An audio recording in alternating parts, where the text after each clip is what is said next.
بسم اللہ الرحمن الرحیم۔ السلام علیکم ناظرین۔ حضرت حلیمہ ایک نہایت ہی نیک خاتون تھیں۔ انہیں حضور پاک صلی اللہ علیہ وسلم سے بہت محبت تھی۔ وہ آپ صلی اللہ علیہ وسلم کو کھلایا پلایا کرتی تھیں۔ حضرت حلیمہ ہر 6-7 ماہ بعد حضور پاک صلی اللہ علیہ وسلم کو مکہ لے آتی اور آپ صلی اللہ علیہ وسلم کی والدہ ماجدہ اور رشتہ داروں کو دکھا کر واپس لے جاتی۔ جب آپ صلی اللہ علیہ وسلم 2 برس کے ہوئے تو آپ صلی اللہ علیہ وسلم کا دودھ چھڑا دیا گیا۔ آپ صلی اللہ علیہ وسلم شکل و صورت سے بہت ہی صحت مند نظر آتے تھے۔ بی بی حلیمہ آپ صلی اللہ علیہ وسلم کو لے کر حضرت آمنہ کی خدمت میں حاضر ہوئیں۔ حلیمہ اب تک اپنی آنکھوں سے دیکھ چکی تھیں کہ وہی ننھا منھا بچہ جسے کوئی گود لینے کے لیے بھی تیار نہ ہوتا تھا، کس قدر حیرت انگیز بچہ تھا۔ انہیں آپ صلی اللہ علیہ وسلم سے بے پناہ محبت ہو چکی تھی، اس لیے وہ آپ صلی اللہ علیہ وسلم کو کچھ عرصہ اور اپنے پاس رکھنا چاہتی تھیں۔ چنانچہ انہوں نے حضرت آمنہ سے اس خواہش کے بارے میں بات چیت کی۔ اپنی بات پر اصرار کرتے ہوئے بی بی حلیمہ نے کہا، صحرا کی کھلی فضا حضور پاک صلی اللہ علیہ وسلم کو بہت راس آئی ہے، ویسے بھی مکہ میں وبا پھیلی ہوئی ہے۔ حضرت حلیمہ نے کہا کہ بہتر ہوگا کہ آپ صلی اللہ علیہ وسلم کو ہمارے پاس کچھ اور عرصہ رہنے کی اجازت دے دیں۔ یہ فیصلہ اس قدر معقول تھا کہ حضرت آمنہ رضی اللہ تعالی عنہ کچھ عرصہ اپنے لخت جگر سے جدا رہنے پر راضی ہو گئیں۔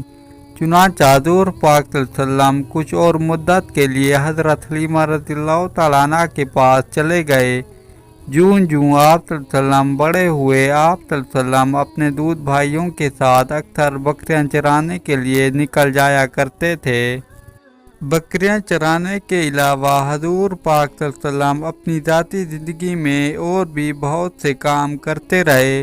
چنانچہ آپ صلی اللہ علیہ وسلم کئی سال تک اپنے خاندان اور مکہ کے بعض دیگر اشخاص کی بکریاں چراتے رہے۔ گلہ بانی کے دوران آپ صلی اللہ علیہ وسلم کو کائنات اور زندگی پر غور کرنے کے مواقع ملتے رہے۔ آپ صلی اللہ علیہ وسلم اپنے اس تجربے کا ذکر بڑے فخر سے کرتے اور اس پر اللہ تعالیٰ کا شکر ادا کیا کرتے تھے۔ جب آپ صلی اللہ علیہ وسلم 5 برس کے ہوئے تو بی بی حلیمہ نے سوچا اب آپ صلی اللہ علیہ وسلم کو اپنی والدہ کے پاس لوٹا دینا چاہیے۔ چنانچہ حضرت حلیمہ آپ صلی اللہ علیہ وسلم کو لے کر مکہ چلی گئیں۔ اتفاق سے آپ صلی اللہ علیہ وسلم ان سے چھوٹ کر لوگوں کی بھیڑ بھاڑ میں کھو گئے۔ حلیمہ کے پاؤں تلے سے زمین نکل گئی، وہ سخت پریشان ہوئیں۔ انہوں نے بہت تلاش کیا مگر آپ صلی اللہ علیہ وسلم کا کوئی سراغ نہ مل سکا۔ تھک ہار کر وہ روتی چلائیں آپ صلی اللہ علیہ وسلم کے دادا حضرت عبدالمطلب کے پاس پہنچی اور انہیں سارا واقعہ کہہ سنایا۔ عبدالمطلب سخت پریشان ہوئے اور آپ صلی اللہ علیہ وسلم کے مل جانے کی دعائیں کرتے ہوئے سیدھے خانہ کعبہ پہنچے۔ ابھی وہاں کھڑے ہی تھے کہ آپ صلی اللہ علیہ وسلم کو ورقہ بن نوفل اور قریش کے ایک نوجوان ملے۔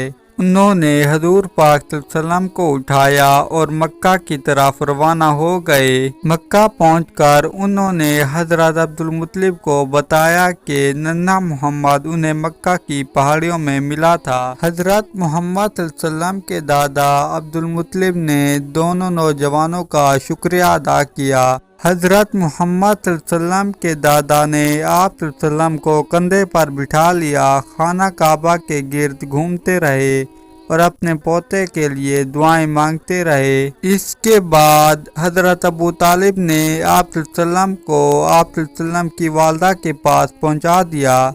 حضور پاک صلی اللہ علیہ وسلم کی والدہ آپ صلی اللہ علیہ وسلم کو پا کر بے حد خوش ہوئیں۔ چنانچہ آپ صلی اللہ علیہ وسلم اپنے گھر ہی میں اپنی والدہ ماجدہ کے ساتھ ہنسی خوشی رہنے لگے۔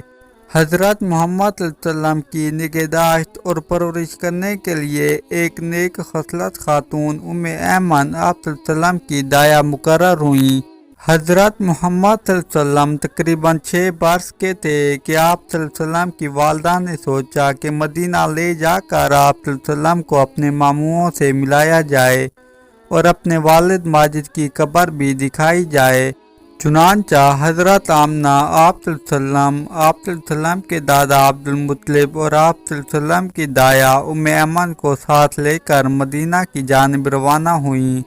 مدینہ میں ان لوگوں نے ایک ماہ قیام کیا۔ آپ صلی اللہ علیہ وسلم نے وہاں وہ مقام بھی دیکھا جس میں آپ صلی اللہ علیہ وسلم کے والد محترم کا انتقال ہوا تھا۔ حضرت آمنہ نے آپ صلی اللہ علیہ وسلم کو آپ صلی اللہ علیہ وسلم کے والد ماجد کے حالات سنائے ہوں گے۔ چنانچہ ان دنوں آپ صلی اللہ علیہ وسلم کو اپنے یتیم ہونے کا احساس ہونے لگا۔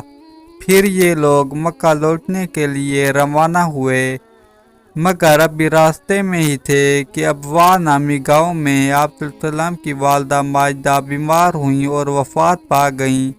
انہیں وہیں مدفون کر دیا گیا۔ ننھے محمد پیاری والدہ کی اچانک موت پر آپ دیدہ ہو گئے۔ حضرت محمد صلی اللہ علیہ وسلم نے حضرت آمنہ کو والد کی ناگہانی موت پر چپکے آنسو بہاتے دیکھا تھا۔ اب جب آپ صلی اللہ علیہ وسلم کی والدہ بھی آپ کو تنہا چھوڑ کر دنیا سے رخصت ہو گئیں تو یتیمی کا پورا بوجھ آپ صلی اللہ علیہ وسلم کے نازک کندھوں پر آ پڑا۔ حضرت محمد صلی اللہ علیہ وسلم بے حد افسردہ ہوئے۔ شفیق دایا ام ایمن نے آپ صلی اللہ علیہ وسلم کی دلجوئی کی اور دلاسے دیے۔ اس کے بعد وہ آپ صلی اللہ علیہ وسلم کو لے کر مکہ مکرمہ واپس آئیں اور حضرت محمد صلی اللہ علیہ وسلم کی پرورش کرنے لگیں۔ پیارے دوستو، حضور پاک صلی اللہ علیہ وسلم کا بچپن نہایت ہی مشکل حالات میں گزرا، لیکن آپ صلی اللہ علیہ وسلم صبر کرتے رہے اور ثابت قدم رہے۔ ہم امید کرتے ہیں کہ آپ کو یہ واقعہ پسند آیا ہوگا۔ اس طرح کی مزید ویڈیوز دیکھنے کے لیے ہمارے چینل کو سبسکرائب کر کے بیل آئیکن کو آل پہ پریس کریں تاکہ ہمارے آنے والی تمام ویڈیو کی نوٹیفیکیشن آپ تک آسانی سے پہنچ سکے۔ آپ سے گزارش ہے کہ اپنی نمازوں کو وقت پر ادا کرنے کی کوشش کریں تاکہ ہم اس دنیا میں کامیابی کے ساتھ آخرت میں بھی کامیابی حاصل کر سکیں۔ آپ سے ملتی ہیں انشاءاللہ نیکسٹ ویڈیو میں، تب تک اپنے اور اپنے گھر والوں کا خاص خیال رکھیں۔ اللہ حافظ۔